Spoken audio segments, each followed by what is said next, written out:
తర్వాత ట్రీట్మెంట్ తర్వాత మిగతా మీరు చేసుకోండి.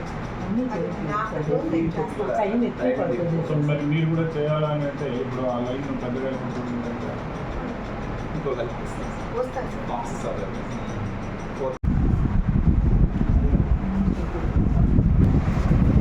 పనిచేస్తున్నాయా?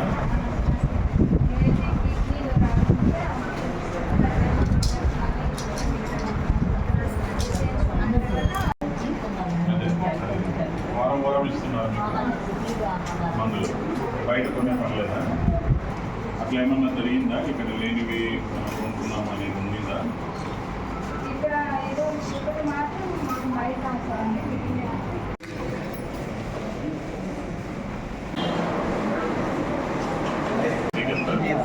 ఇది ఓపీకి వస్తుంది సార్. ఓపీ చూసి తర్వాత డీటెయిల్స్ ఎంటర్ చేయాలి సార్.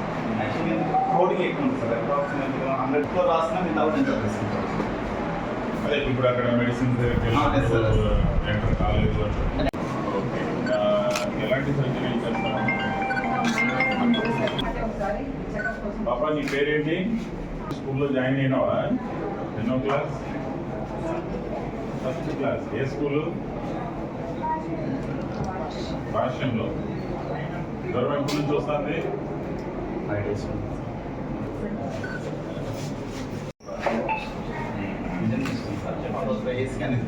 ఇప్పుడు ఆమె ప్రాబ్లం శుక్లాలు ఉన్నాయి సార్. శుక్లాలు ఆమెకి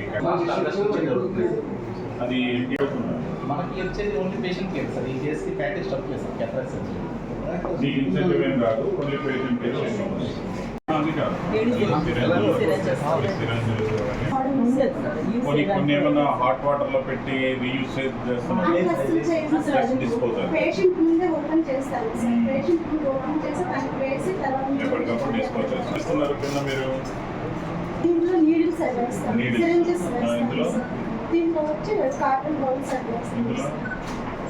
ఇది వచ్చి గాజ్ యాంపిల్స్ అవి వేస్తాం. అదే చెప్పారు లాస్ట్. గాజ్ యాంపిల్స్ అవి వేస్తాం. దీన్ని ఎవరు వచ్చి పట్టుకెళ్తారు?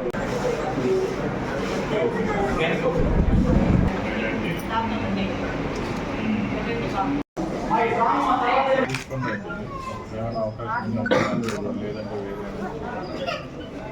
ఏదైనా ఒక వెహికల్స్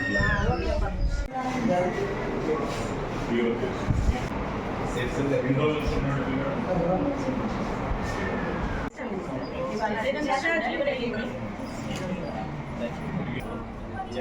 డాక్టర్లు బాగా చూస్తున్నారా? మీ అమ్మ వాళ్ళు ఉన్నారా ఇక్కడ? స్క్రీన్ బ్యాగ్స్ ఎన్ని రోజుల వరకు మనం రిజల్ట్ చేయాలి? ఆ లోపల మరి వాడేస్తామా? ప్లస్ వేస్ట్ అన్నయ్య ఇది కూడా అదేనా? అది యాక్చువల్ స్క్రీన్ బ్యాగ్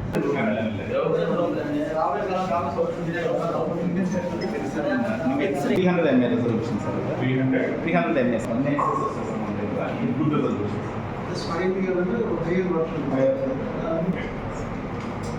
కనుక్కునేది ఎలాగా మళ్ళీ? Tags ఉంటుంది. Baby tags. మారిపోరా? డెలివరీ అవ్వగానే అంటే సార్ ఎమ్మటే డెలివరీ అవ్వగానే బేబీకి మదర్ పేరుతో బేబీ ట్యాగ్ వేసేస్తాం సార్. అది ఊడిపోదు. అది ఊడిపోయినా మళ్ళీ ఎమ్మటే వేసుకుంటాం సార్ బేబీ. ఓకే. ఫీడింగ్ ఇస్తే మళ్ళీ మీకు ఇస్తారు, మళ్ళీ అక్కడ పెడతారు. ఒకవేళ ఫీడింగ్ ఇచ్చాక కూడా ఏడుస్తుంటే మేమే కాసేపు ఎత్తుకొని నిద్రపిస్తాం. మరి వాళ్ళకి మీరు మెడిసిన్స్ అన్ని టైం టు టైం ఇక్కడ ఇస్తూ ఉంటారు. అబ్జర్వేషన్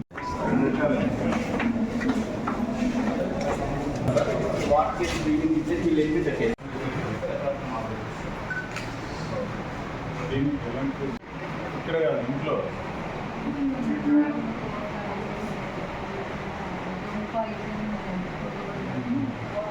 సిటీ అని తీసారా?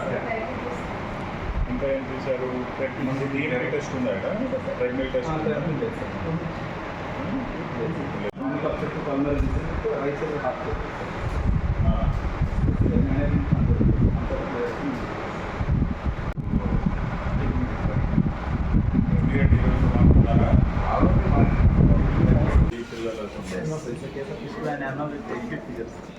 Here with fish plus, both there, sir. ఇట్లా మల్టిపుల్గా ఉంటాయా? Yeah. ఈరోజు రెగ్యులర్ విధి నిర్వహణలో భాగంగా ఏరియా హాస్పిటల్కి రావడం జరిగింది ఇన్స్పెక్షన్కి సర్ప్రైజ్గా.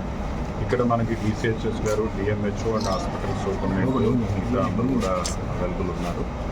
నేను మొదట ఓపీ దగ్గర నుంచి మొదలు పెట్టుకొని బ్లడ్ సెంటర్ అయితేనేమి, అదేవిధంగా ఇన్పేషెంట్ ఓపీ అయితేనేమి, అట్లనే ఓపీ చూస్తున్నటువంటి డిఫరెంట్ డాక్టర్స్ అయితేనేమి, అదేవిధంగా ఇన్పేషెంట్ వార్డులు అయితేనేమి, ఎస్ఎన్సియు, ఐసియు అండ్ క్యాజువాలిటీ సంబంధించిన వాళ్ళు అన్నీ కూడా చూడడం జరిగింది, ఇంక్లూడింగ్ డిస్పెన్సరీ. ప్రతి చోట్ల కూడా కనీసం ఒకరు ఇద్దరు పేషెంట్స్తో నేను కాంటాక్ట్ అయ్యి మాట్లాడాను, ఇంటరాక్ట్ అయ్యి వాళ్ళతో. ప్రతి వార్డులో కానీ, ఓపీలో కానీ, ఎస్ఎన్సీలో కానీ ప్రతి చోట మాట్లాడడం జరిగింది, including patient attenders who are waiting outside. So అన్ని చోట్ల కూడా నాకు చాలా సాటిస్ఫాక్టరీగా వాళ్ళు చెప్పడం జరిగింది response. So definitely I appreciate the team of doctors who are working here, including district officers also from health department. So జనరల్గా ఏమవుతుందంటే మనకు పబ్లిక్లో మనము 80%, 90% ఇచ్చినా కూడా కొంత అసంతృప్తి అనేది ఉంటుంది. 10-20% అయినా అసంతృప్తిగా మాట్లాడేటువంటిది ఉంటుంది. ఇక్కడ నేను ఒక పేషెంట్ నుంచి కానీ, ఒక పేషెంట్ అటెండర్ నుంచి కానీ అటువంటి వాయిస్ ఇవ్వలేదు. Everybody expressing their good satisfaction. So అట్లా తెచ్చుకోవడం అనేది నిజంగానే అప్రిషియేటబుల్ అండి ఈ డిస్ట్రిక్ట్ హెల్త్ టీమ్ని. నేను ఇక్కడికి వచ్చేటప్పటికి I was not in that impression. డెఫినెట్గా ప్రాబ్లమ్స్ ఉంటాయి, డెఫినెట్గా మనం దాన్ని స్క్రూ చేయాలేమో అన్నట్టుగా అనుకున్నాను. కానీ but after seeing and observing all the things I'm also expressing my satisfaction.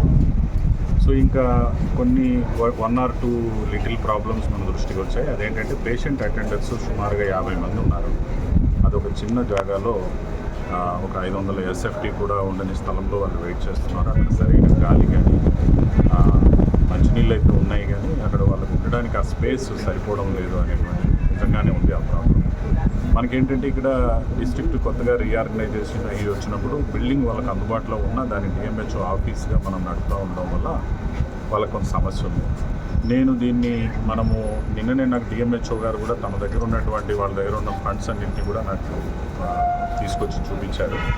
ఆ ఫండ్ పొజిషన్ ఒకసారి చూసుకొని, ఒకవేళ అట్లా కానప్పుడు ఏమైనా డోనర్స్ నుంచి అయినా కూడా చూసుకొని, హాస్పిటల్ ప్రెమైసెస్లో స్థలం కూడా అనేది అబ్జర్వేషన్ చేసుకొని ఏదైనా వాళ్ళ కోసం ఒక semi temporary, not completely temporary, semi టెంపరీగా ఏదైనా ఒక మంచిది తయారు చేసి కూలర్స్ అవి పెట్టి, ఫ్యాన్లు అవి పెట్టి, సమ్మర్లో కూడా కొంత ఇబ్బంది లేకుండా ఉండేటట్టు చూసుకొని చేయడానికి కూడా ప్రయత్నం చేస్తాను.